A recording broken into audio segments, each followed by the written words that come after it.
Hey everyone, we are live. It is just a few minutes after 8:30. I apologize, I was running a little bit late. I was touching base with my husband just on his day. You know how it is whenever you are incredibly busy and you're both just going separate directions, and it just feels a little overwhelming when life is busy and you don't even get to touch base with each other.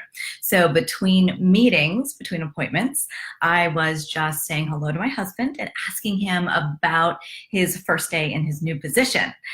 So very, very exciting, right? I'm sure many of you have seen that I have shared, I don't know, once, twice, three times about his new position. I've shared, the posts from the Butler Eagle, as well as digital posts from different media sources. I am just so completely excited about this job for him that I wanted to just touch base with him tonight before I got started. So thank you for coming. As always, this is Ask the Therapist Live every Tuesday night at 8:30 p.m. Eastern Standard Time, where you have the opportunity to ask me a question, whether it's about relationships, sex, marriage, career, parenting, whatever it may be. This is your opportunity to ask. Also, we know that you can ask on the comment section, or you can ask privately through any of the social media platforms as a direct message. It's really important that you take a moment and just share this out with your friends. Let them know that they have a safe place that they can go where there are incredible people like you in one place to support them, and that if they are struggling this week, that they can go to a therapist and ask a question. And it can be completely anonymous, and they don't have to worry about stressing or being public or worrying about perception. So please, hit that invite friends button, hit that share button, and let everybody know that we are live. We have a great show tonight. Let me tell you, I received multiple questions, and it has been quite a week for me. So tell me, what has the week been like for you? How has your week been? Over this last week, what was life like in terms of struggles? Some of you I know have had some physical struggles and had to work through some medical issues. Others, emotional, and still others, parenting. So what was it for you? What was your challenge this week, and how did you overcome your challenge? Hey, Jess, it's great to see you. Thank you so much for joining. Everybody is filing in, and I love it. I love seeing everybody here. So what was your challenge this week as we get started and people come on? And how did you handle your challenge? So I'll share with you, my challenge from last week. It has been an incredible roller coaster for me this week, a very difficult week. Hey, Jean, it's great to see you. Thank you for coming in tonight. It has been quite a roller coaster for me. And I know that we all go through things from time to time, and sometimes life can be just a bit too much, but I'll tell you, my plate is overflowing. And I am so glad to be able to just be here tonight. One of the first things that was really difficult this week is my daughter's boyfriend left for the military. And they have been dating 3.5 years. And Jake is just a sweetheart. He has been very kind to Madeline through 3.5 years. Jake is very respectful of Madeline. Even though they're young, right? Even though they're young. Hey, Diamond, it's great to see you. At 17, 18 years old, he is definitely someone that I would have handpicked for my daughter. He's just amazing. So he left for the military, for the Marines on Monday. And that has been really hard on our family. That's my daughter's support system. But what I would like to do with your help is whenever I have Jake's address, I'm hoping you'll share it out with all of your family and friends to write Jake some letters while he's at boot camp. The research, the science, you know me, I like the science, has shown that boot camp, and many of you probably already know this, but this is new for me.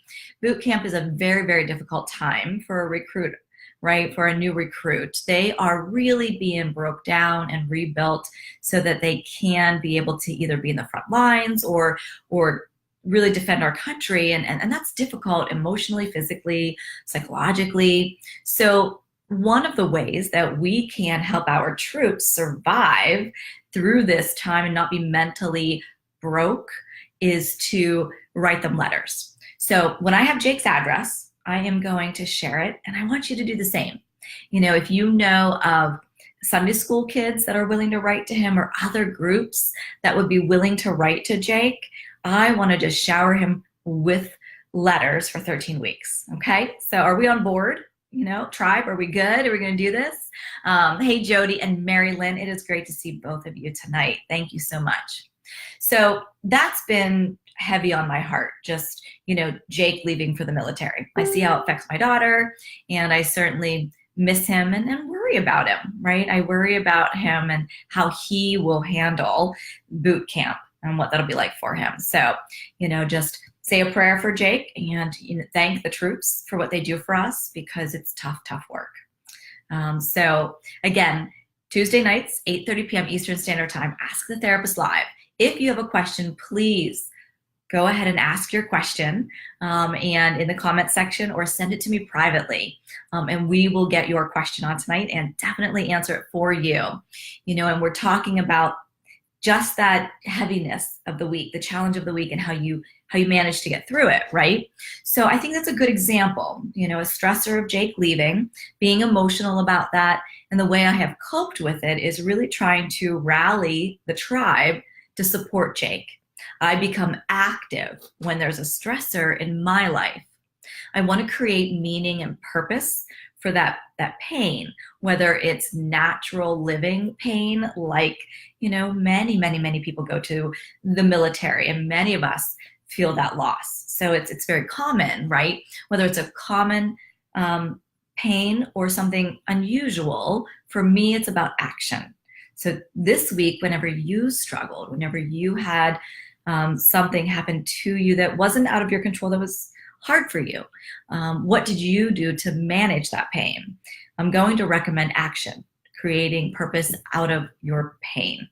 So many times when we create purpose from our pain, we may have that initial resistance because we're unsure of the outcome. But it's only when we dig in deep and create purpose that we begin to heal, move forward, and our life lessons truly become a gift to another person. And to me, that's true leadership, is that ability to be transparent and vulnerable with our experiences in life so that we can help others. Sue, you had said to me, one of the things that you love about our time together live is just the ability to connect, but also you asked for book referrals. And Sue, I apologize. Some weeks I remember and some weeks I don't. But as we're talking about what was your life struggle and how did you manage it, turning that life experience into a life lesson, I want to recommend Resisting Happiness. Resisting Happiness is by Matthew Kelly, and you can get this book on Amazon. But this book is really good for those who sometimes struggle with negative thoughts, or negativity overwhelms them and they're unable to find those positive thoughts. It helps in terms of processing what are some practical ways that you can begin to shift your mindset to be more positive, so you're open to happiness, so that you are open to accepting positivity and happiness. And it's not a cliche, positivity and happiness, ooh, feel good. It's more of shifting the mindset so we can begin to manage our emotions in a healthy way. So Resisting Happiness does this. It really gives you those guided principles. At the end of every chapter is a key point with an action step. There we go. A key point with an action step. To me, when I purchase a book, I want it to be interactive. I want to know that I'm gaining a skill as a result. And I'm sure that's because I'm a therapist, right? But I also want to know that I'm making progress, and it's measurable progress. If I can't measure my progress in personal growth and development, I become frustrated. I feel like, what is the purpose, right? We want measurable results. So, hey, Sherry, it's great to see you. So when you think about that struggle that you had this week, what did you do? Is it something you can share? Did you exercise? Did you process with a friend? Did you take time to pray? Or perhaps you did yoga, right? That's very good for our minds. Or ate healthy. What did you do? So the other stressor, as you're thinking about yours and how you resolved it, the other thing I dealt with is, oh gosh, my puppy hasn't been doing very well. He's 16 years old, and he's a Jack Russell, very cute Jack Russell. And I got Caesar when the kids were babies. And the reason I got Caesar when they were little is they had some fear of animals. And at a very tender age of, I don't know, probably 6 months and 1.5, I really wanted them to understand that animals can be fun, they can be therapeutic, and not to be fearful of them in an unhealthy way. So we got Caesar at a farm 2.5 hours away, and just loved on Caesar all these years. So after 16 years, a Jack Russell usually lives about 12 to 14 years. We noticed Caesar just wasn't feeling well. He was aging, definitely some confusion. His eyes weren't looking good, and definitely some issues with his hip. And we had to make that really tough decision. We had to make a really tough decision about, do we allow Caesar to continue? Is he in pain, or do we make that decision to euthanize him, put him down? I don't like the word euthanize, but that's actually what they used. But anyways, so we talked as a family and decided that Caesar was in a lot of pain. And it's really important that when your animal is in a lot of pain, that you make a decision about what to do with your animal, whether you're going to allow your animal to continue to live or to put him down, or put her down, is what is best for the animal, right? We want to make that decision based on how we're feeling and what's best for us. But the vet said to us, we have to be sure that people are not considering what's best for them emotionally rather than what's best for the dog. So as we looked at that, we made a decision that it was time. It was time for Caesar to be euthanized. And as difficult as that was as a family for him, despite how we felt. And that was very difficult. I have 2 children who are 16 and 17. And they have grown up with Caesar. So that's really, really, a really tough decision. And many of you have been through this, right? So as I'm talking about this, I want to thank you, Paula, for putting a link to the book. I think that's great. Thank you so much for that link. So as we made this decision, my daughter found a website, and the website was for euthanizing your dog in your own home. And I thought, gosh, that's pretty powerful. I've not been through this experience before, ever. And my children have never been through it. What would it be like if you needed to euthanize your dog at the vet versus in your own home? What's best for the children and for the dog? Well, it was really important. It was really important to Madeline in particular that Caesar be put down at our home. She knew that Caesar gets very, very anxious at the vet, and she didn't want that to be part of his journey to death. So she asked me to have the vet come to our home. And I have to tell you, it was one of the most moving experiences I have had. I've worked in hospice with people, but I've not worked with animals, and watching that journey to death. And I teach people, whenever your loved one is dying, to truly embrace that journey to death for them. Because it's not about you when they're living. For them, it's them feeling they can release and be able to die peacefully, knowing their family is going to be okay. Well, as I was thinking about it, it was interesting to me. And Karen, I know you are an avid dog lover, and so I think you'll appreciate this, Karen. We had the vet come in to euthanize Caesar in our home. And I'm going to give you the information because I'm such a big believer in that we did it this way, that I want you to have this information too if you have to make this decision. Let's see. Okay. So the name of it is Pet Loss at Home. So the company we used was Pet Loss at Home, is what it's called. And there is a link online. And what I learned about this as we were making this decision is Caesar had actually been in pain for a very long time. And I didn't know. As an owner, I was looking for whining, wincing, and I wanted Caesar to die naturally. I didn't want to have to make that decision to euthanize him.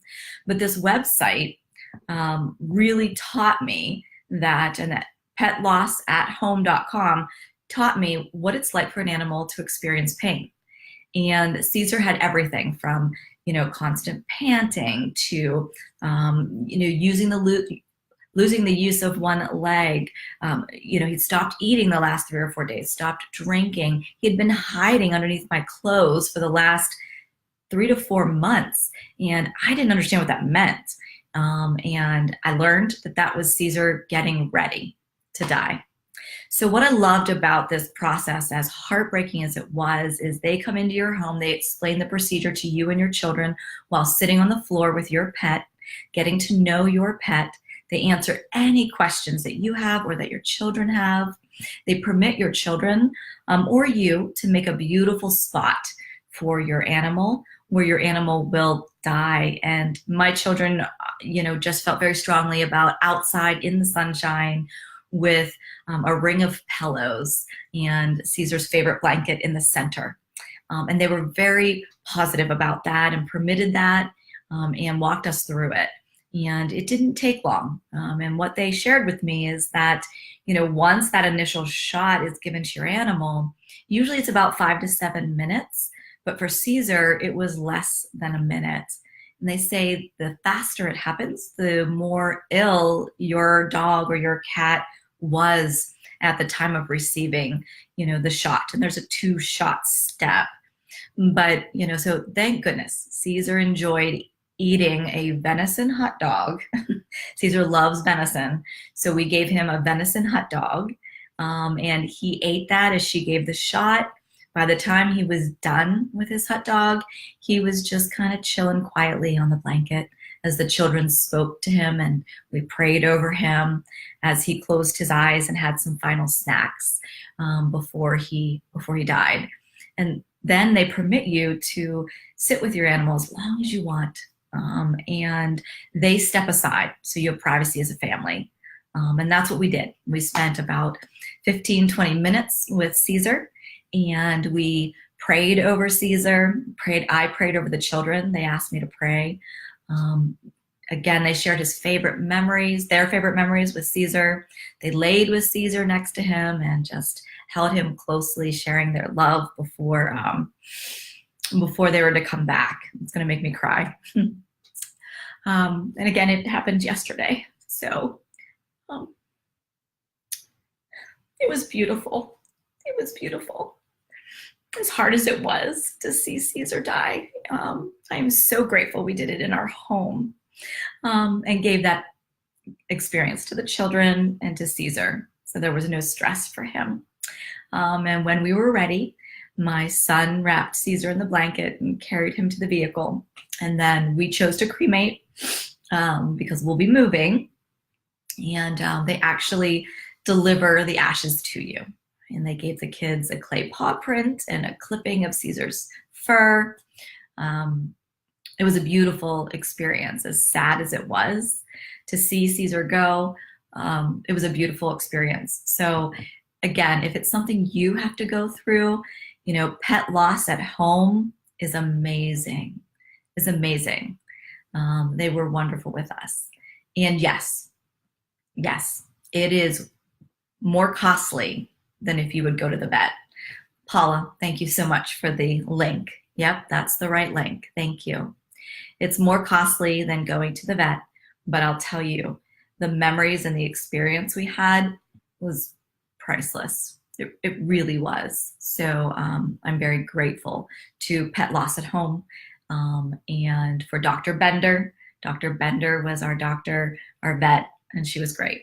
So thank you for allowing me to be vulnerable and share that with you. Our family is healing from that, but it's been a roller coaster of a week. So share with me any questions, If you want to share about your pet, or something that you've experienced as a result, or something that was helpful for you, please don't hesitate to place it in the comments section. Thank you, Jana. I really appreciate that. My son's having a very difficult time, and we decided to do a shadow box of pictures. So we are going to print out 8 to 10 pictures and do a shadow box for each of the kids of Caesar, with his paw print and the clippings in that shadow box for the children. And we picked that out tonight. So we'll be creating that shadow box as part of their grieving and healing, of the loss of Caesar.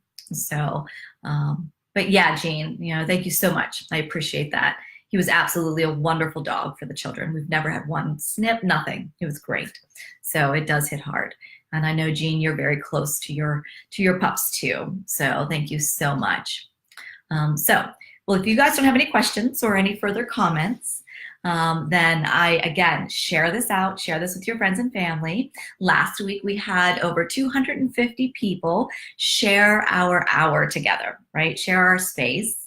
You guys are pulling in a bigger tribe, and I love it. So please share this out. Our goal is to get to at least about 25 shares. I would love 25 shares. The most we've had is 9. And with every share, people have come to me. So you guys are saving lives by sharing this out. Thank you, Denise. I really appreciate that. So yes, Paula, so beautiful. Having done this before at the vet, when the time comes again, we'll definitely consider this route. Yeah, definitely worth it. And you can look on the website, it shows the cost of it. So you can anticipate, if you think your pet is coming close to that. So if you have to set aside money, we were just at the place, which is very, very rare. It's a blessing from God that we had the money to be able to do it this way. So I really think that it was delivered by God for sure. So our first question, right? Our first question is, and these are all anonymous that I received this week. I never asked this question, but I want to know, how do you give something to the Lord? How do you give something to the Lord? I know that we pray to him, but then what's next? Have you done this before? I've heard of this, but I've never done it. So, how do you give to the Lord? How do you just turn over your trials, your tribulations to God, is the question this person is asking. So I definitely think that's a great question, right? Like, how do we surrender? That's usually what I call it. When I'm working with clients, I say to them, those of you who are Christians and who embrace that walk, how do you learn to surrender? And really, I'm sure by, a sign of emojis, we have all struggled with, how do we surrender to God? How do we turn it over and trust? What are those steps? And I believe that I'm not perfect, right? But with the support of Paula, I can remember her saying to me just a few years ago, just trust and surrender and everything's going to be okay. And it was a little Snoopy character she had sent me that said, surrender. And I've never forgotten that moment. And so to practice surrendering, whether it's to God, or if it's to, your higher power, but I subscribe to God, and this person is a Christian as well. So how do we surrender to God? What are the steps you take to do that? So first and foremost is the desire. When you have the desire to turn over everything to God, that's the number one place to start, is just having that desire. And, what are some reasons we do this? What are some reasons people wonder about how to surrender? What are the benefits of surrendering? I guess that's probably a better way to say it. So the benefits of surrendering, as I teach you the steps to surrender to God, is this place of peace and joy, this ability to just step back and not carry the burden of life day to day. The ability to feel an overwhelming sense of protection and love and gaining courage and confidence as we pursue his plan. So the benefit is lower levels of anxiety, the ability to manage depression, the ability to manage our emotions, and create a vision, create a goal that allows us to work towards the success of surrender. Hey, Nathaniel, welcome. I am so glad you are new here today. Everybody, welcome Nathaniel. Nathaniel, this is Ask the Therapist Live. Every Tuesday night at 8:30 p.m. Eastern Standard Time, you have the opportunity to be a guest. You can ask questions about anything, Nathaniel, whether that's relationships, sex, marriage, career, anything is game. We are a safe place for you. We are a safe tribe. So welcome, and I am so glad you're here, and I hope you definitely join us again, Nathaniel. I think you'll find a lot of benefit. And right now, we took a question from the audience, and they would like to know, how do you surrender to God? What are the steps? So I shared the benefits, and then the number one step is desire, right? You have that desire. Number two, you're going to take the time to pray. If you engage in prayer on a daily basis, surrendering what you're wanting to surrender, right? Vocalizing to God what you will surrender, then it teaches you this level of discipline, of obedience, of providing the space and time to be open, to hear what he is saying and how he is calling to you. So after you've taken that step of desire, prayer, now it's obedience. So let's look at an example. So how do I surrender my children? That's a big one, right? Many of us live in this deep level of anxiety and fear and panic about our children. Now, maybe it's not obvious, right? But I'll guarantee you that when you give your keys over to your children for the first time, that level of anxiety and stress goes through the roof, right? And we are challenged to surrender our children to God. After all, they are a gift to us on loan. They are not ours.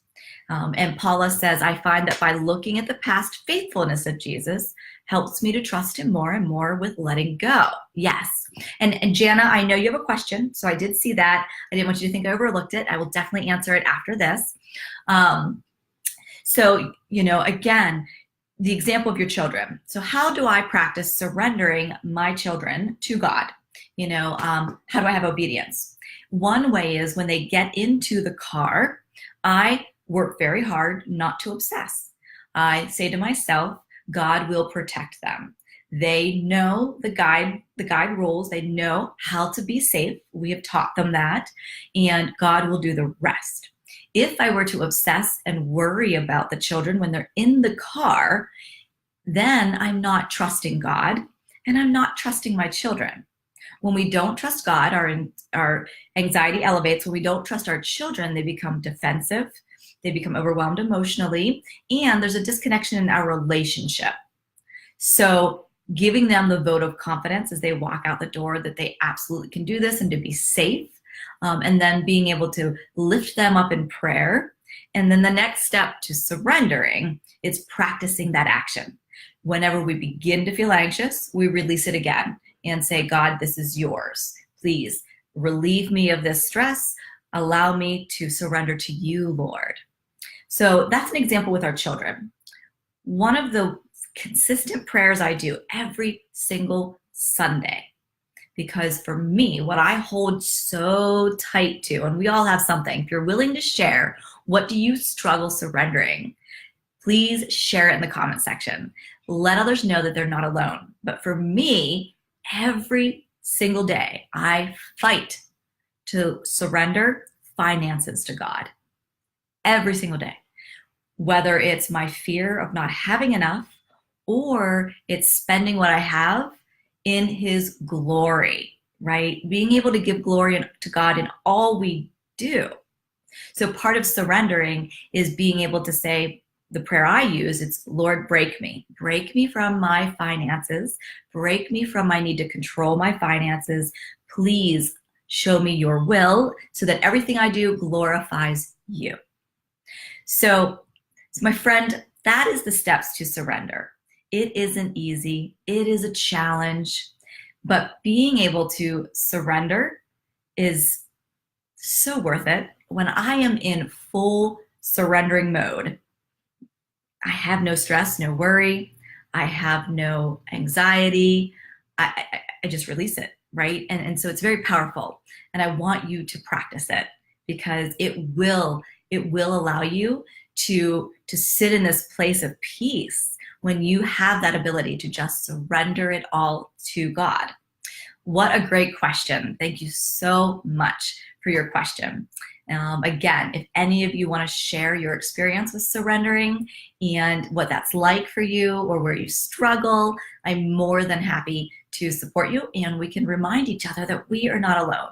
So what a great question. And Paula says, learning to surrender is rooted in how much we trust God's love for us and his desire to have a perfect plan for our life. Absolutely. Yes, it is truly rooted in that. I want you, from our conversation tonight, to take something tangible as well, the action steps on how to surrender. That's how I learned to surrender, so that's what I share with you. So let me scroll up to Jana's question, because I know she had one. And Mary Lynn, thank you so much for your sentiments for the loss of Caesar, and I will definitely check out the YouTube that you sent me. Thank you very much. So Jana says, advice for a woman starting completely over in life. What focus should one have when there are so many questions? Love it. So advice for a woman starting completely over in life. What focus should one have when there are so many questions? Yeah, I think this is a great question. And I think, yes, as a woman, does it look differently than a man? Perhaps, but I think the principles I'm going to share with you are applicable to both men and women. So when you're starting over in life, how many of you have had this experience, whether it was through divorce, through a bankruptcy, or through the loss of a home, starting over in a relationship, a breakup, in a career? Many of us have had to start over. And what Jenna's asking is, when you have to completely start over with everything, where do you start? What's your focus? So, Jenna, when we think about this, we want to look at, first and foremost, is our basic needs, right? We want to secure our basic needs. And the reason why I say this is because if our basic needs are not secured, we can't focus on anything else. We are high level anxiety, overwhelmed, and can't move forward. So when I say that, first and foremost is looking at what is your core values, right? What is the center of your core values? So for example, if my life is completely starting over, which it did about 5 years ago as a result of my divorce, I had to look within my core values, and I did not do well. I will be the first to admit that I stumbled and fell all through this, Jana.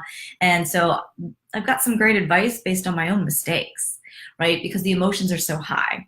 But the first thing to do is to look into your core values. What's most important to you? Because you need a center of strength, right? And so that's going to be your belief system and your family for support, or friends for support. You want to solidify your core.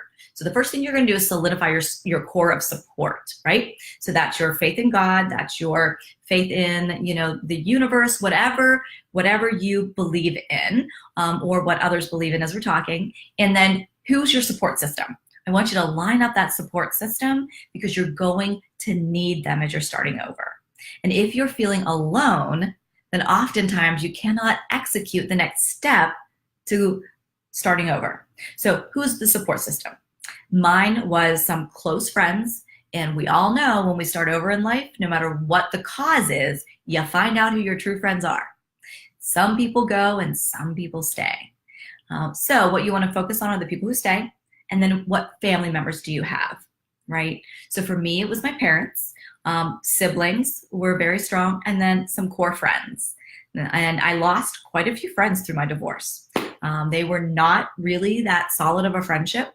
And it was, it showed during that time. So once you solidify your core of support, Jana, then the next thing is to look at your basic needs. Where will you be living? Now we want to provide stability for you and if you have any children, right? I'm trying to remain as confidential as possible, Jana, since I do know you personally. So again, if you have children, you want to be stable. You want your child to know that they have a stable place to stay, to live in. So that roof over the head is the next, right? Once you've established that roof over the head, wherever it's going to be, whether it's temporary, a friend's house, or long-term, you're going to rent or perhaps make a purchase. Then the next step is financially. Are you able to support? In terms of food, paying the bills. Again, we're looking at basic needs to feel stable and secure. You want to emotionally feel stable and secure with a strong support system as you begin then to move out into the other areas of your life. Okay. And stable and secure doesn't mean that, you won the house in the relationship, or, whatever. It can be anything. It can be just an apartment, right? Or a duplex, or living with a friend, living with family, whatever that looks like, okay? So after you have secured your basic needs and that's ready, then looking at employment, making sure employment's where it needs to be so that you have that financial support. And if you don't have employment, there are so many support systems within our community that serves women who are single and transitioning in life, whatever that looks like. So be sure you know your resources in your community. And if you don't, because emotions are overwhelming, reach out. Again, go back into your support system and say, hey, I need you to do some research. Out of our community resources, who provides housing? Who provides subsidy in terms of paying utility bills? Where can I get groceries if I need to? Where can I take courses to start over if I want to gain an education? There is so much in our community that we don't even use. So that's the second piece, right? Is looking at your resources, surrounding your resources around you to know what you need, and having no shame in using your resources. See, we hate to ask for help, right? Because it's like an ego thing. We want to do it ourselves. Particularly women who have been through complicated divorces, they want to be strong. They want to know. I wanted to know that I could manage it all by myself. But the reality is you can't. And so it's good to lean on other people. And yes, Shannon, I will absolutely share some of those resources. But you want to be willing to accept help. So now we have our list of resources if we need them. The next step is looking at your child and saying, okay, this is the plan, because lower the level of anxiety for the child. This is the plan with less changes as possible. So if we're making a change in ending a relationship and moving, can we stay in the same school district? Can we stay around their friends, right? The least amount of changes as possible is healthy for the child. The greater the number of changes, whether it's for a child or an adult, the higher level of stress, increased anxiety and depression, higher rate of suicide. So, there is a domino effect to emotions, and then managing and coping. If we can minimize the changes, then it'll be better for them and better for you. Once you've secured the employment, your resources, now it's looking at your priorities, right? What's next? If you're going to do the intrinsic work, right? The internal work, and a lot of single women on here, a lot of women going through a divorce that are on here, doing that work about how to establish your own identity. It's the same with men. For so long, you're in this relationship and your identity is this person's partner. So if it was an unhealthy relationship, you're going to need to establish your own identity. So that's where counseling would come in. So I would definitely say get into some counseling.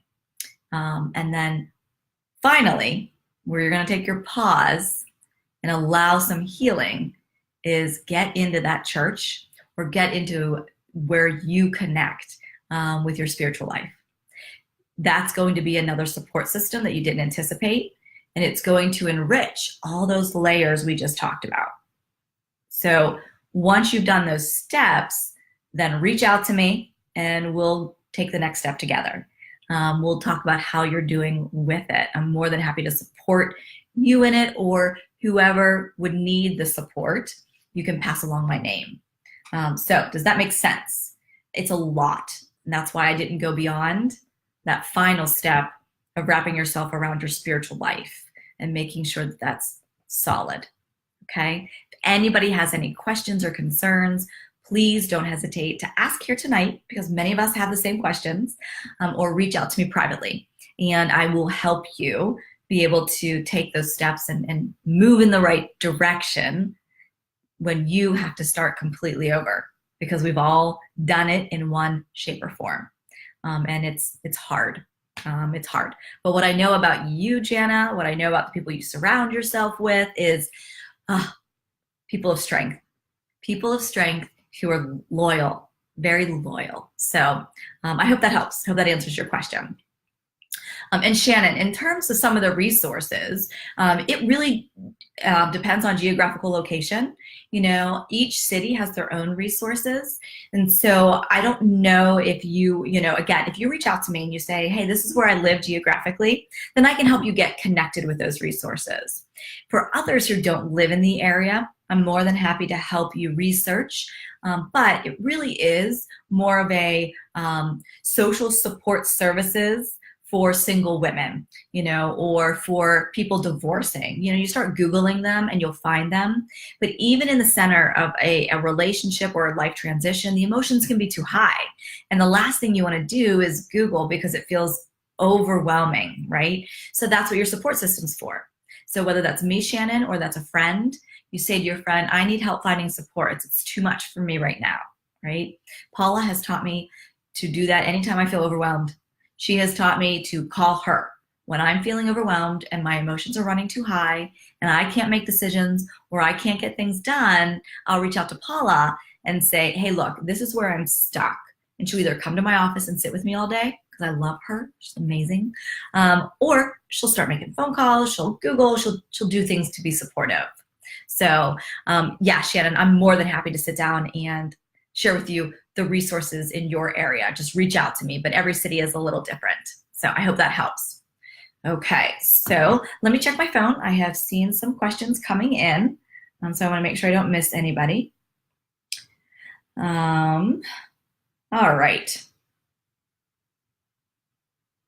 So this is anonymous. Again, if you have a question, don't hesitate to ask. You can put it in the comment section. You can send it to my phone if you have my number, or you can email it to me or send it in social media in terms of direct message, okay? So this question is,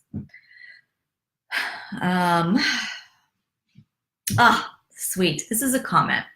This is actually a comment from someone who is offering support, and she says, I understand because my older son is in the Marines, and I would be honored to send Jake a letter. Our troops are close to my heart. Dear friend that texted me, thank you so much. That means so much to me. It's gonna make me cry. I think that our troops are priceless, and these kids are 17, 18. Many of them. There were 600 recruits with Jake that enlisted, and what a sacrifice they're making. And there's a lot of fear for these kids. I mean, they're just kids. So the fact that you're willing to send a letter, my dear friend, thank you. I appreciate it. And as soon as I have his address and his platoon number, then I am going to share it.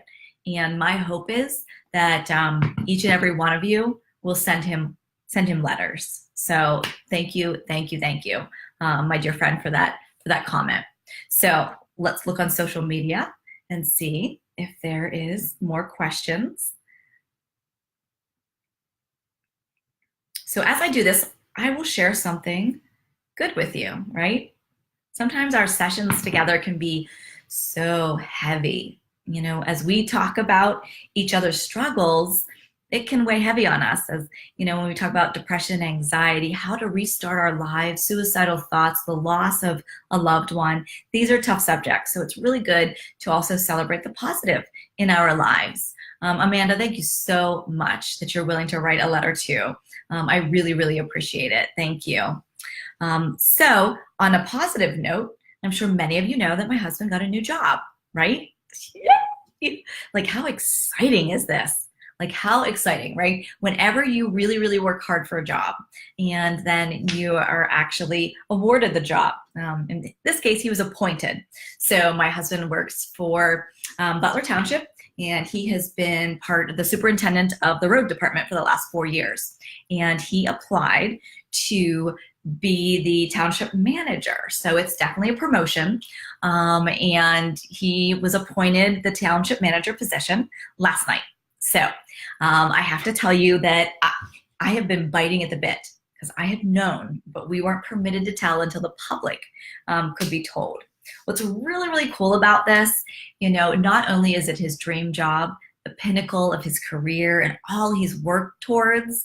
I mean, that's just amazing to me. And I know I'm bragging a little, but he's worked really, really hard. But what's really cool about this is that I prayed about it and I surrendered. We talked about surrender a little earlier. And some of you know, I built my home. It's only about 5 years old. I built my home in the center of my divorce. And my home that I'm living in, that we are living in, is my absolute dream home. I custom built it. I chose every hinge, the wood floors. You know how it is when you custom build. And the thought of giving up this home would make me nauseous all the time. I thought, there's no way. I'm living here forever. Like, this is our home. And I prayed about it because this position requires us to move to Butler Township. It requires us to sell my dream home, that home that I really, really fought for the children through my divorce, that I went into deep, deep debt so my children could have this home. I thought, how am I ever going to surrender my home? But how cool is this? I totally prayed, Lord, break me. Lord, break me from this home. Break me from what doesn't truly matter. Allow me to grieve and release this home because it does not define me. It doesn't make me a better person. It doesn't matter. What matters is my family, our time together, the ability to be financially stable. Lord, I surrender this home to you. And when he brought home the application, he said to me, well, I can't apply. And I said, what are you talking about? You can't apply. He said, it's going to require us to move. Now, I'd been praying about it because it's a financial burden. And at that point, I was at complete peace to release this home.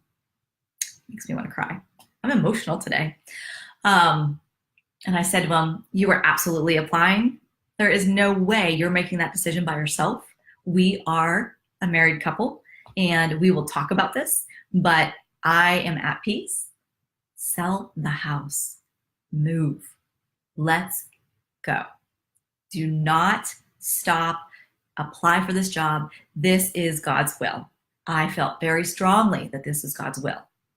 And so then you begin to pray and surrender employment and future finances whenever you're praying about this. And that's exactly what I did. I just said, you know what, God, your will be done with this job. Your will be done.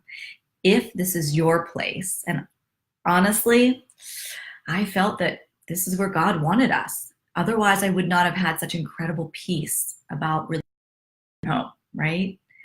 And that was the case. So just to fast forward, I'll apply, but I want to talk to your children first. We have to talk to the kids. We want to make sure the children, we don't want to take anything away from them. They are part of our decision.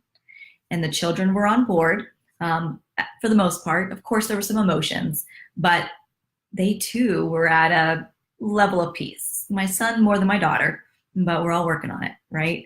And he applied, he applied, and weeks later, after many interviews, and I shouldn't say many, a couple interviews, but many candidates, he was chosen. Again, God saying, My will be done. You are obedient in submission and surrendering to me, therefore you will be blessed. And that was the case. Last night, I sat in that room as they appointed him the manager, and just incredible. It's such a blessing. So we will be selling this house and moving to Butler Township. How about that for great news? Together as a couple, we've only been married 3 years, and we get to start over in our house. Not mine, not his, but our house. And let me tell you, it'll be a fraction of the size of this house, and it will be financially stable. So how cool is that? So there's a praise, right? If you have a praise, please don't hesitate sharing it. This is a safe place. Like Jana said, brag girl. And yeah, I feel the same way about each of you. If you've had something positive happen to you in your life this week, share it with us. We want to know. We want to support you in the good and the bad, whatever it is. So thank you, Jesus, for an amazing, amazing opportunity for Tom to serve Butler Township and to be able to serve the community as the manager. And I have no doubt he is going to be just amazing, and I will be there supporting him right by his side as his soulmate and as his wife for his career. So great stuff, great stuff. So next question. Wow, we're almost 1 hour already. So the next question is, what are the biggest mistakes us untrained people make when trying to help someone with a mental issue or a problem? So what are the biggest mistakes we make as untrained people when we're trying to help somebody with a mental health issue? So I think this is a great question. What we have in this space is we have incredible warriors, right? That's each of you who give, and you want to help people. Each and every one of you are great big givers. So how do you help someone? What are some of the mistakes that you have made in the past when trying to help somebody with mental health issues? So the number one mistake, hey Kurt, how are you? It's great to see you.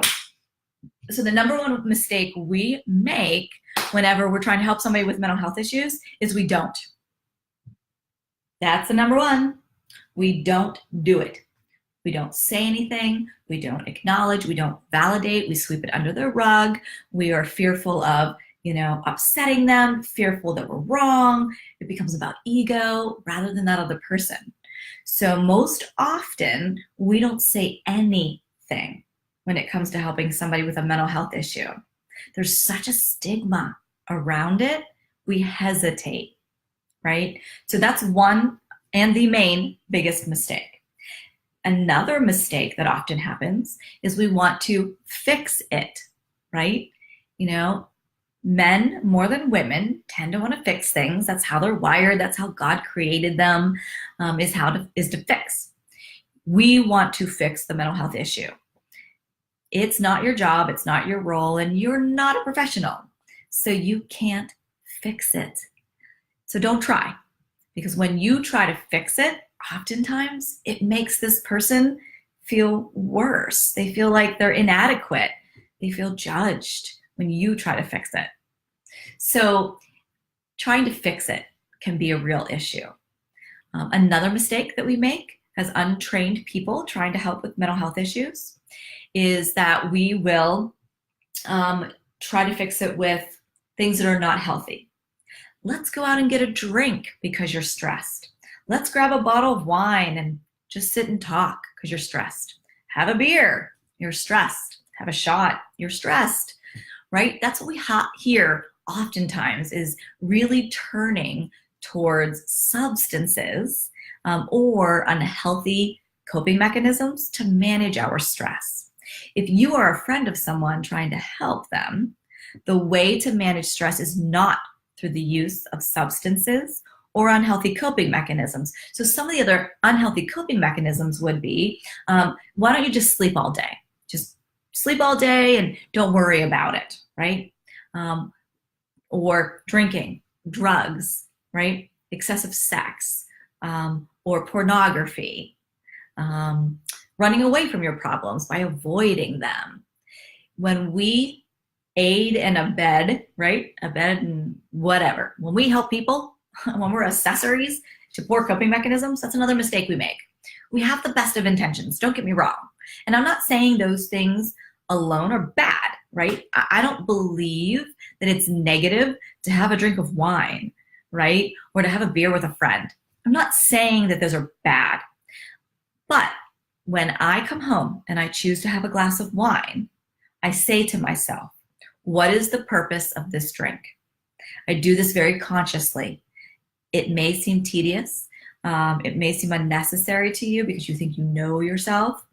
But if you're choosing to have a drink of wine and it is just simply to be social with someone, or just, at the end of an evening, you're going to watch TV and have a beer or a glass of wine, that's okay. If you're saying to yourself, hey, I had a really stressful day, life sucks, I'm going to have a beer, or, I'm really sad, I'm depressed, I'm feeling anxious, I'm going to have a glass of wine, those are poor coping mechanisms. So we don't want to get into that habit, right? So you want to ask yourself, what is that about? And when you are able to answer and it's healthy, enjoy, right? In moderation, enjoy. So that's another mistake we make when we try to help people with mental health issues when we are untrained, okay? Another thing we will do is make excuses for that person or invalidate them. So if we see someone struggling and we invalidate, then we'll say things like, don't worry about it. It's no big deal. It'll blow over. You're overreacting. You're too sensitive. Isn't that a good one? How many times do people tell you you're too sensitive and you want to go through the roof in anger, right? Be careful you're not invalidating your friend if they are struggling with a mental health issue. So invalidation is huge. That causes people to shut down, further perpetuates the stigma of mental health. Okay, so there's a handful of mistakes. I hope that helps. That's just to get you started. I know we make lots of mistakes. I would be amiss if I did not address, so what do we do, right? So what you do is just the opposite. So don't make excuses for your friend. Instead, help them take action. Not by fixing it, by saying to them, hey, Paula, how are you feeling today? And Paula may say to me, I feel really anxious. How can I help you? What can I do to support you as a friend? Oh, nothing. Just don't worry about it, right? Because I don't want to burden you. And I'll say, no, I care. I asked you because I care. What would help you?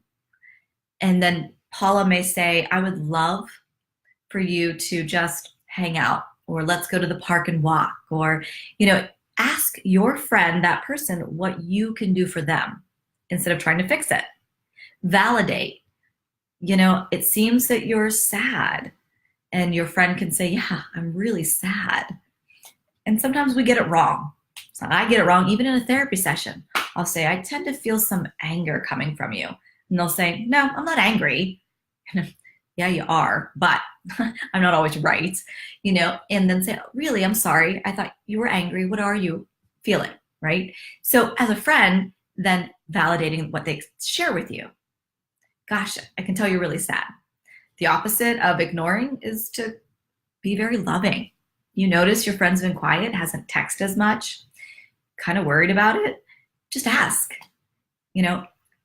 With my book, Unsung Heroes, Deconstructing Suicide Through Stories of Triumph, I interviewed 34 people who had suicidal thoughts, a suicidal attempt and survived. And one of the most common denominators that they each shared with me is there were times in their lives where nobody asked. Nobody seemed to care. They were alone.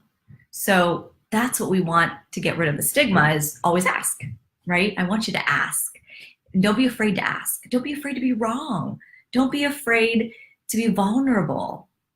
One of the hardest questions you can ask a friend who is in distress when you're untrained is, are you having thoughts of wanting to hurt yourself? Are you thinking you might want to kill yourself? It's terrifying asking that question, isn't it? But let me tell you, most people aren't going to offer that information to you. But when you ask, they will be relieved, and you will have just saved a life without even knowing it. So just being able to ask, even if it's a hard question, set your ego aside. It's not about you. So I hope that helps answer the question about what are the common mistakes we make when we're untrained and we want to help someone with a mental health issue. And then what do we do? What do we do if someone is struggling with a mental health issue? And if you don't, let me tell you, always, always, always refer for professional help, because you can't do it yourself. Whether that is just getting them into a pastor or into see a therapist. Now, I'm not a big fan of pastors counseling if they don't have the degree. I think pastors are a great start, perhaps, but ultimately they are not educated to be able to manage more severe personality disorders. That's not their role. So, professional help is always great. So I hope that helps you with your question. Let's see. Shannon said, Sunday marked 3 years since I stepped out in faith and found myself at a domestic violence shelter, which began a beautiful pattern of healing. Shannon, thank you so much for your vulnerability and sharing.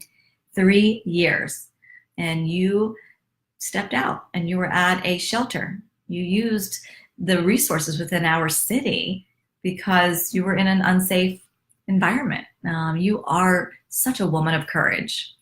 Shannon, and again, many of you know this, many of you don't, who are first timers here. Shannon was interviewed on my podcast, Unsung Heroes, and Shannon shared her story, very, very raw, very real story of abuse, domestic violence, and her suicidal thoughts and her journey to healing, and now educating herself as a therapist. So if you are interested in her story and you want to hear her podcast, you can see her podcast, or you can listen to her podcasts on YouTube. You can go to C-Suite Network. You can go to my website, Christy@ChristyKnights.com. It's on iTunes, Spotify, Google Plus, Google Cloud, Google Sound. They're all there. I've got that podcast everywhere. So make sure if you head over to the podcast, they are stories. They are intimate stories, intimate conversations with people just like Shannon, who have gone through a very difficult time in life and are now willing to share because they're on the other side and they want to give back to you. Jan was someone else who shared. Her podcast is there as well. Again, the name of the podcast is Unsung Heroes. You can find it on my website, iTunes, YouTube, C-Suite Network, a lot of places.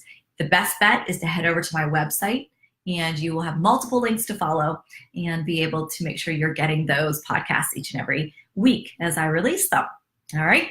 So any other questions up here? I'm scrolling. Let me look at my social media. I've got a question. All right.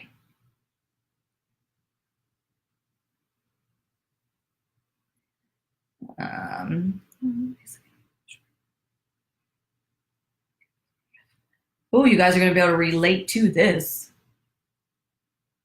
Okay, so how many of you are caring for aging parents? How many of you have cared for aging parents in the past? This question is related to the care of an aging parent and having family support around you. So this question is, my husband's grandfather is 84, and he and I have been, her husband and her, have been taking care of his bills, doctor's appointments, pills, basically everything short of living with him. So this person, who is anonymous, is taking care of her grandfather, who is 84 years old, and she needs to offer support, everything short of living with him. He has 3 children that don't help at all. And it gets super stressful most days trying to juggle our life and kids and her grandfather's needs. How do we juggle both without getting so overwhelmed? This is such a great question. Thank you so much. So this is a grandchild who is caring for her grandfather.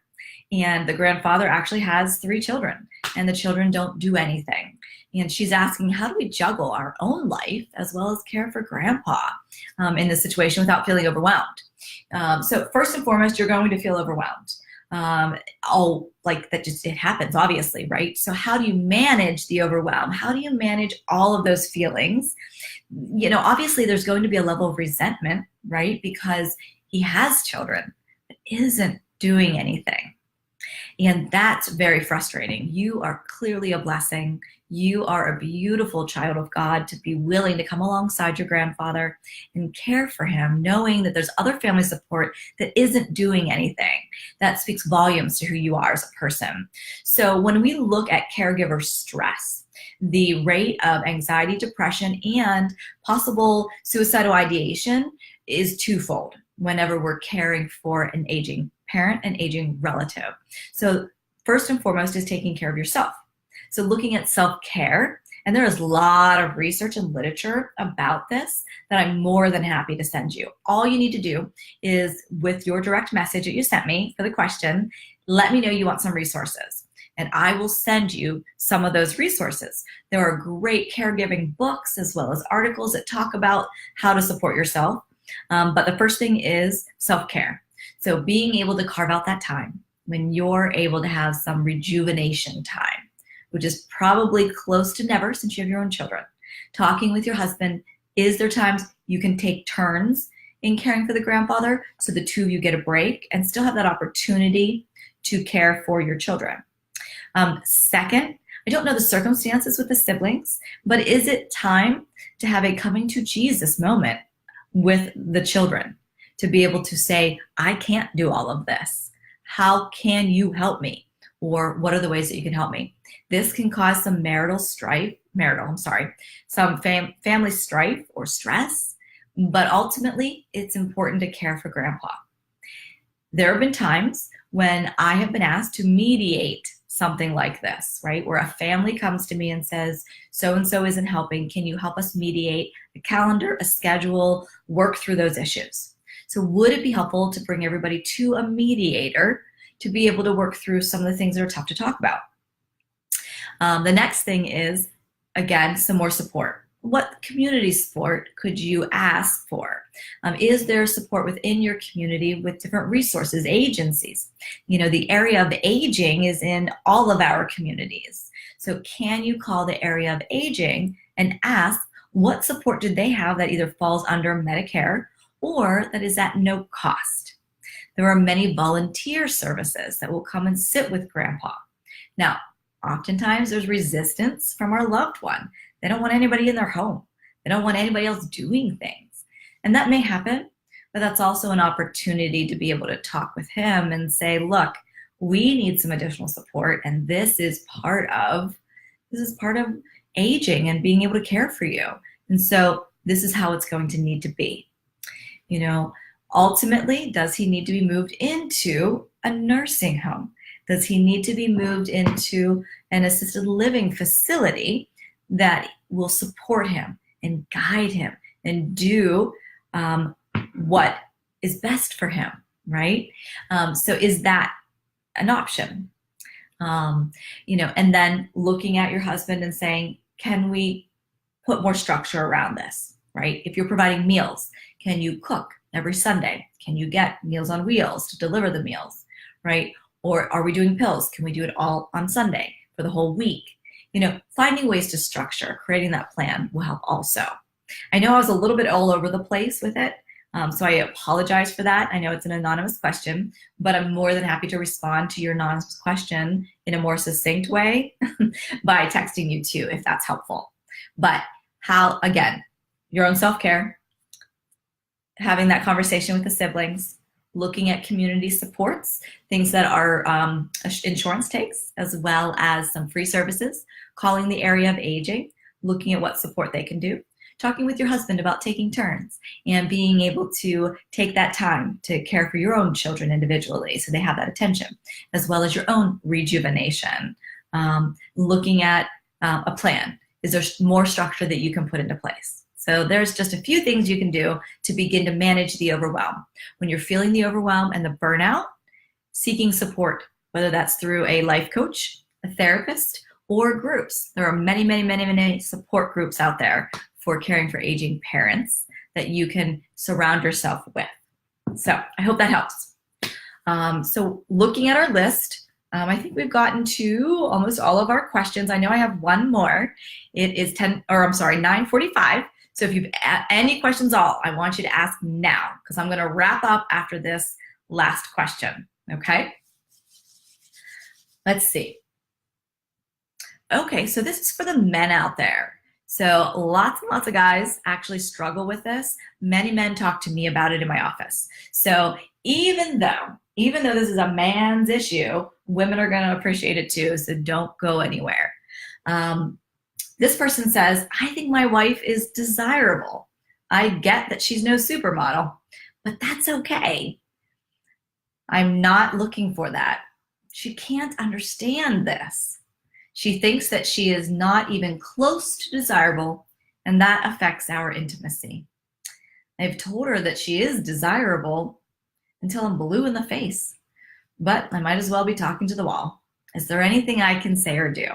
So men, how many times do you share with your wife, your partner, your girlfriend that you think they are absolutely desirable? You love to be with them.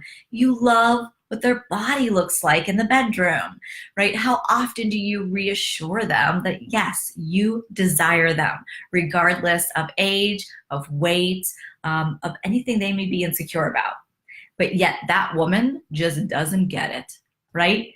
She still allows her insecurities to affect your intimacy in the bedroom, to affect intimacy even on the couch, as you may want to just talk more deeply, but she feels insecure about something. How many of you have gone through this, men?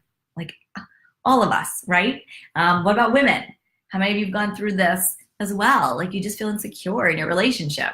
So what can you do? What can you do to support your wife, your partner, your girlfriend when she constantly feels like she's not enough, no matter how much you tell her? So of course, the first thing I'm going to say is clearly there's a level of insecurities. There's a lack of confidence. And if she hasn't mastered it by now, she needs some extra help. She needs some support, whether that's through coaching, mentorship, or a professional therapist.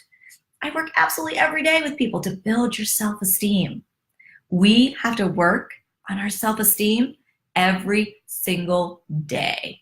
You're not alone. Even I have to do it, right? I talked about that last week, how sometimes I don't feel like I'm enough, right? So first and foremost, I'd like you to encourage your partner to seek professional support, professional help to increase her level of anxiety. Increase her level of anxiety. What the heck's that? To increase her level of self-confidence, right? If she refuses care, if she refuses to get help, then there are multiple resources, whether it's articles and books that talk about self-confidence, online webinars, online courses, so that your lady doesn't have to leave the house. She can work on her self-confidence right from home. Or being able to talk to her about what is it that makes her feel insecure. If it's something about her body, again, you're reminding her how beautiful she is and how desirable she is to you. She doesn't believe it.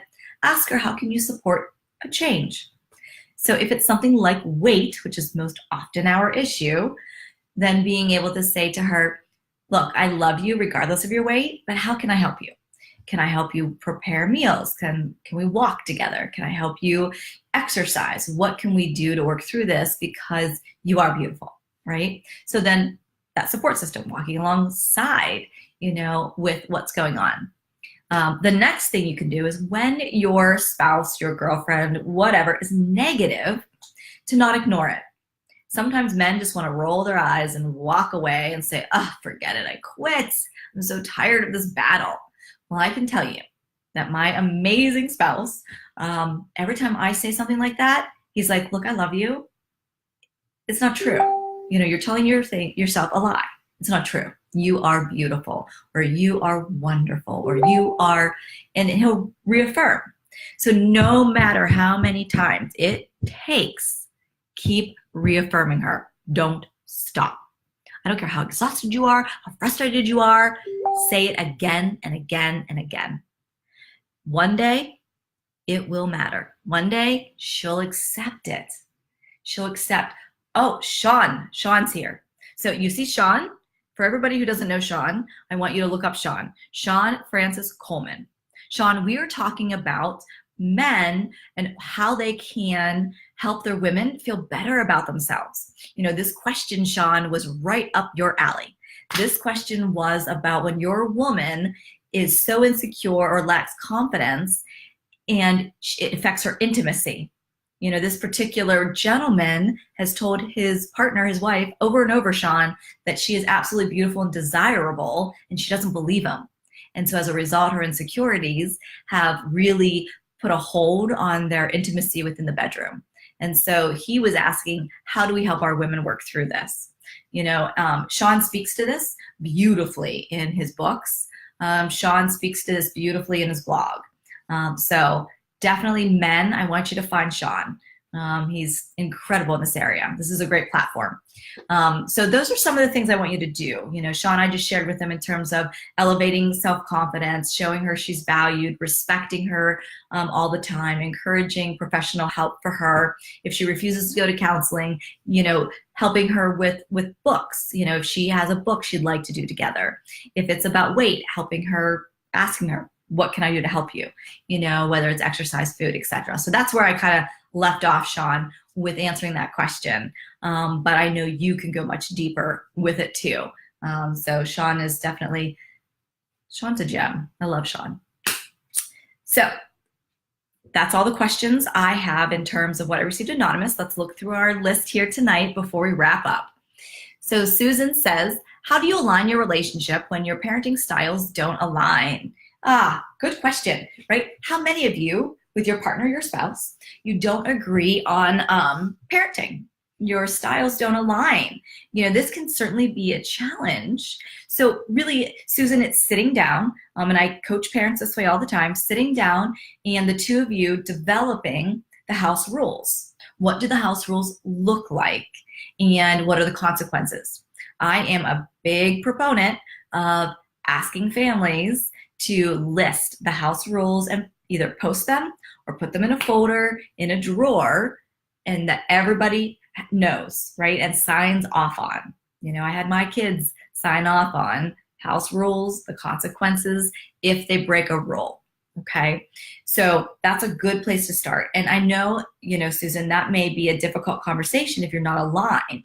So now it's going to mean being able to compromise with each other. Where is the give and take? You know, for example, one of my husband and I's constant, like, we just don't necessarily align, is he doesn't try to decide which one to use. There's actually a few. He's not crazy about kids being in the house without an adult. Like, he feels that if an adult is not home, even though our children are 15, 16, and 17, that there should never be another child in our home unsupervised. And he's very strict about that. I totally respect it, uphold it. Like, I totally get it. And, you know, I enforce that and respect it, but sometimes I don't always agree. Sometimes I'm okay if a child spends the night knowing they're leaving by 10 a.m. Or knowing that they're going to sleep until noon and then leave. But it's important to him that they leave before the adult leaves. So we may not align on that. But Susan, what I decided to do is I compromise and I say, look, I really respect you. I think it makes sense to me why you're saying it. You know, there is a liability involved. We want our kids to be safe. We can trust our kids, but can't we trust other kids? We don't know them. So Susan, what I decided to do is just really say, okay, I will enforce that and support you. So again, you know, being able to compromise. So I want you to list the house rules, list the consequences if they're broke. Right? Because what that allows you to do, Susan, is if a rule is broke, there's no emotion involved in implementing the consequence. So Susan, you say, what about, I know you don't see your, okay, you're talking about the other one. Okay, so let me finish this one and then I'll read your comment. Thank you so much, Susan. So, and then you know your consequence, right? So for me, my kids know that if they break a rule, this happens. You know, so if you're late on a curfew and you don't call to let me know, you're not going out the next time you ask me. I say no, right? Can't take the car. If your grades are poor, this is the consequence. So spell it out so the consequence is in advance. That way there isn't this emotional upheaval and you don't have to worry about that. So Susan, I hope that helps. I know sometimes couples can fight over those rules initially, But once they're established, then you bring the kids into the fold. And what I do, bring the kids into the fold and say, this is what we've established as house rules. If your kids are pretty good kids, and I think my kids are, I was able to say, do you agree? Do you disagree? Are there some rules you would like to change? Is there something that you can do that would be helpful, with our rules that you prefer, right? I say the curfew's at 11. If you want at 12, can we compromise and do 11:30 so the child's a part of those rules, right? So that may be important too, to do as well, so they feel like they have some power. All right, so I hope that helps. Other questions? Hey, Robert, it's great to see you. Is that picture behind you for sale? Definitely tempting. I'm moving. So, let me think about it. Why don't you direct message me, Robert? And if you're truly interested in this painting behind me, direct message me and we'll talk, because quite frankly, I'm moving and everything's for sale, right? I am definitely decluttering and minimizing life, simplifying. So yeah, direct message me and we'll talk about it. Susan, I like that, making her feel part. Yeah, you know what, Susan, that's huge in my parenting. And that's what I teach parents, is I like to make them a part of the process. I don't think it's always appropriate, but when a child feels like they have zero power in their own lives, that's when you really start to get some pushback from these kids. That's when they really become defiant. So I try to head that off by making them a part of it. So it is rare that I say to my kids, this is the way it is, too bad. Again, our rules are that way. Like once those rules are established, they're that way. But, outside of that, I like to give them some room. If they're going to be late, or if they don't want something particular for dinner, or they want to go to the gym, I like to give kids some of that room to negotiate when appropriate. Now, I can tell you, there are times where kids who push, there's no room for negotiation, right? If you have a child who's constantly pushing the boundary, then the best way to rein them in is again, no negotiating. So there are times when that's appropriate. I know your beautiful daughter. I mean, I haven't seen her in many, many years, but I know your parenting style. I know your beautiful daughter, and she would do well with some level of negotiating, especially with some of her struggles. So yeah. Oh, hey, Yvonne, it's great to see you. Thank you for joining. I am moving to Butler Township. Tom got a job as the manager. I'm sure you saw me share that on Facebook multiple times because I'm really excited. But it requires residency in Butler Township. So yeah, we have until July 17th of 2019 to move. So we will sell his house, and then we'll get this one ready and sell it, and then we'll move. And we're planning to do it in the summer so the kids can get through the next school year. So yeah, we're very, very, very excited about all of it. It's going to be an amazing transition. What's funny is Yvonne actually helped build this house. So Yvonne, you've been here and you helped with some of this work. So we will need another bottle of wine when we move. She gave us an amazing bottle of wine. Actually, many people in this room helped me build this house. If any of you are struggling or feeling sad that I'm selling this house, could you help build it? Just reach out and we'll process. All right, everybody. It has been amazing. I'm going to check my social media real quick because I certainly don't want to lose anybody. Nathaniel, I hope you had a great time.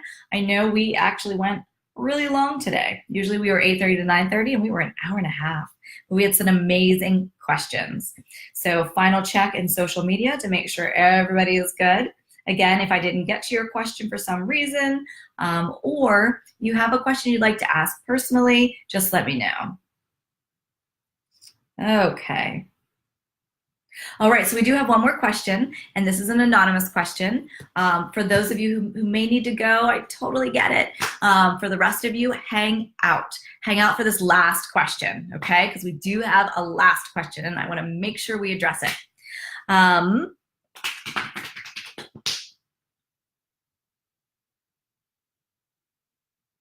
Okay. So this is a great question. You're not going to want to miss it. Hello, I'd love to ask an anonymous question as I'm not currently seeing a professional and I've been working through this for a while. Ah, dear Anonymous, this is the perfect platform to ask a question when you're not seeing someone professional. This really is a supportive place for you to be able to ask questions if you don't have an opportunity to see a therapist or you don't know. So kudos to you. How do you accept someone that is toxic to you and those close to you, even when it ruins goals, dreams, and hopes that you had?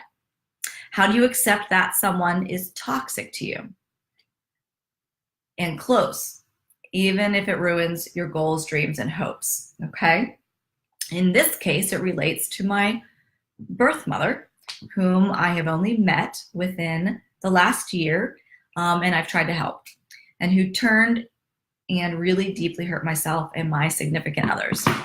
Okay, so how do you accept that someone's toxic in your life when all you want to do is be a part of their life?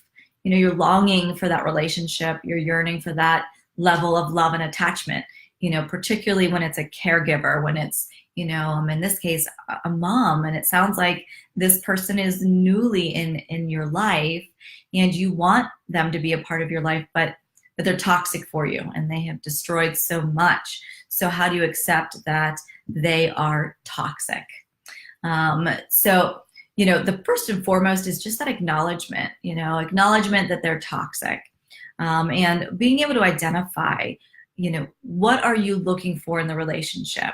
So sitting down and listing on a piece of paper, I want you to put pen to paper, and ask yourself, what do I want from this relationship? What is it that I wanted to get from this relationship? When you're able to identify that, I want you to then think about that person and the level of toxic that they are, the toxicity level that they are in your life, and ask yourself, is it possible for them to meet that need? Is it possible for them to be healthy, to be able to connect with you, to be able to have a healthy relationship with you? If that answer is no, and that's what it sounds like to me, it sounds like you know this person is toxic and now you're just trying to accept it, right? So you're trying to accept that level of disappointment. Now you're looking at going through the stages of grieving, right? And I know there are other people here that have gone through the same exact situation. So you are not alone, my friend. You are not alone. There are people here who have experienced a toxic family member and they had to accept they were toxic and then begin to set those boundaries, you know, and that's exactly what I ask you to do. As I ask you to, you know, begin to grieve the loss of this person, even if they've just entered into your life, grieve that they are not going to be what you need them to be, and then evaluate, is there a way you can still have them in your life that will not be toxic for you if you want that relationship? You know, if you're grieving the loss of the relationship and severing that tie because it's so toxic, then again, you're going through the stages of grieving. And whenever you begin to struggle with the acceptance again, you're going to dig a little deeper and work a little harder at it. And I know you said you have been, but I want you to look at it like a death, especially if you are severing the tie. If you are not severing the tie of this person, then you're looking at what level of a relationship can you have. That may look like just a phone call once a month with talking about surface issues. That may look like you can't help them as much as you want to because you care and you want that relationship. It's not your responsibility. Being able to recognize that you love them and it's not your responsibility is really tough, particularly because you're male and you want to help fix, right? But women are the same way. But being able to acknowledge that it's not your responsibility will begin to release that burden, that guilt, that shame that you may feel as a result of being unable to help them.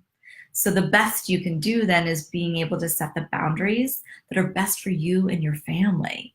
Your number one job is to protect your family.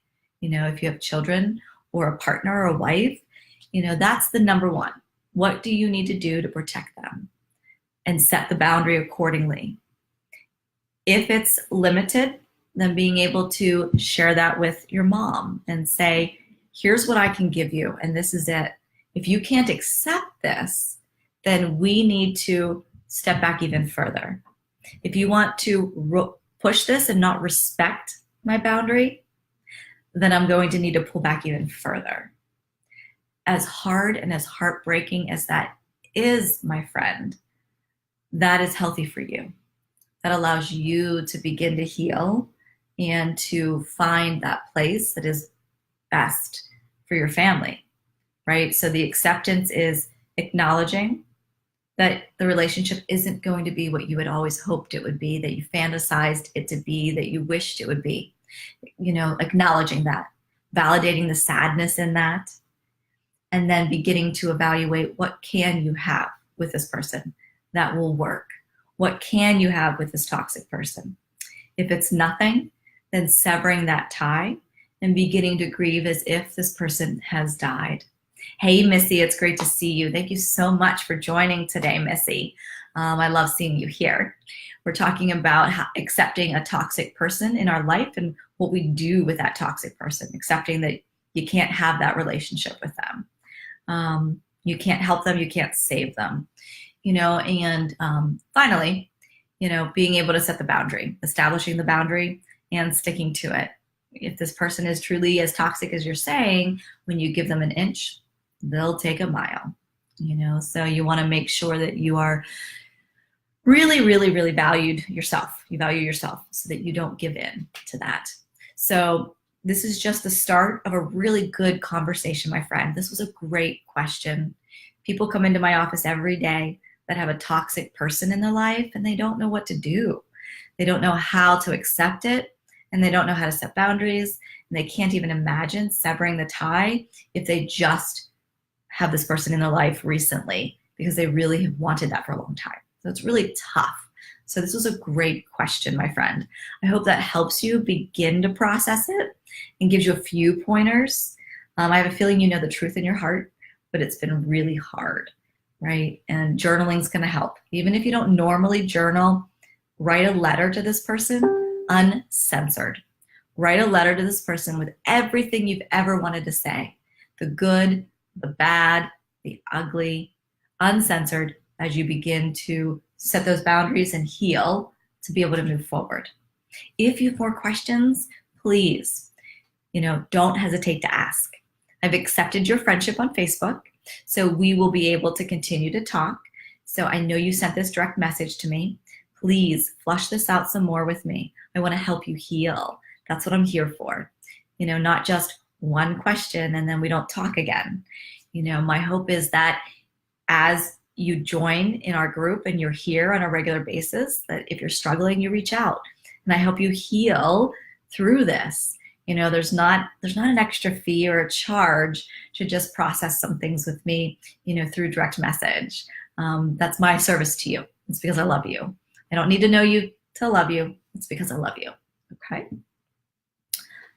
All right. So I think we have gotten to every question. All right. Okay, so that's all the questions. I know some of you joined late. Just so you know, this is a saved message, a saved video. You can go back and watch all of these videos. Sometimes I'm pretty good about putting them on YouTube. Sometimes I'm not, but they are on Facebook. So if you go under my videos, you will see all the past Ask the Therapist Live. And some of them are 30 minutes, some are 40, but most are over an hour because we get lots of great questions. So every Tuesday night, I am here. Every Tuesday night, you have an opportunity to ask the therapist live, to ask me questions that may be on your heart, whether it's marriage, sex, children, parenting, relationships, career, whatever it may be, self-development. That's what I'm here for, to serve you at the capacity of that, at the capacity of a therapist, live. So if you're don't want to ask online, you can send me an email. You can direct message me on Facebook, LinkedIn, Instagram, whatever you like.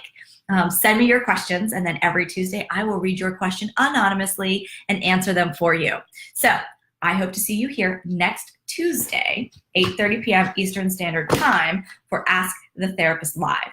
If you want more of me and you've enjoyed this interaction, I don't often advertise what I do because I'm not looking for clients necessarily, but if you like my content and you like what I do, you can find me on YouTube. I've got lots of videos to help you with anxiety, depression, revenge, forgiveness, as well as amazing podcasts with Unsung Heroes Alive podcast, where people just like you share your stories intimately to save a life.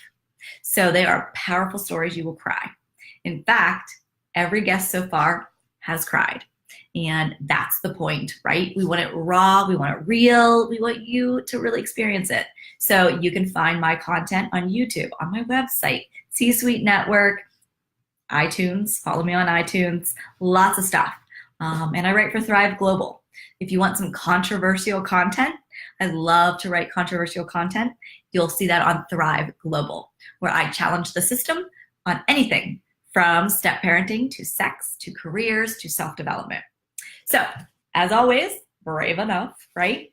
Let's open up and read our quote for the evening as we go. Let's see. Oh, this is a good one. All right, so as we wrap up, it is 10:12. It's time for bed. The unifying theme is resilience and faith. The unifying theme is being a warrior and a mother effer. Ugh. It's not fragility, it's strength, it's nerve. And if your nerve deny you, as Emily Dixon wrote, go above your nerve, right? The unifying theme is resilience and faith. The unifying theme is being a warrior and a tough MFer, according to the book. It is not fragility, it's strength. It's nerve, right? So what will you do this week to display your nerve? What will you do this week to embrace resilience and faith? As always, I love you. I love each and every one of you. Thank you for being here tonight. Thank you for taking the time to share space, to just get to know one another, support one another. You are a blessing. You are a warrior, and you are never alone. Never alone. I cherish you. If you find yourself feeling sad, alone, or worried, reach out to me. Reach out to me. Do not allow yourself to ever sit in a place of darkness alone. To each of you, I love you. Until next time, have an amazing week and live by resilience and faith. Good night, everybody.